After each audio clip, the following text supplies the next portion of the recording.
ಗುಡಿಯ ಕಟ್ಟಿದ ಬಡವನೆದೆಯ ಗುಡಿಯಲಿರುವೆ ನಾನು. ಬೆಳೆಯ ನಡುವೆ ರೈತ ಬಸೆದ ಬೆವರಲಿರುವೆ ನಾನು.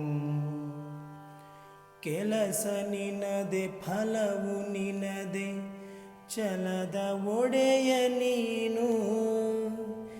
ಇದನ್ನು ಮರೆತು ನನಗೆ ನಮಿಸಿ ಶ್ರಮವ ಪಡುವೆ ನೀನು. ಬಿಡು ಮತಗಳ ಜಗಳ, ಇದೇ ಕೆಲಸವು ಬಹಳ.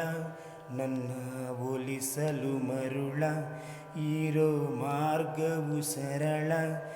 ನನ್ನ ಸೇರಲು ದಾರಿಯು ನೂರು, ಅದಕ್ಕೆ ತಕೆ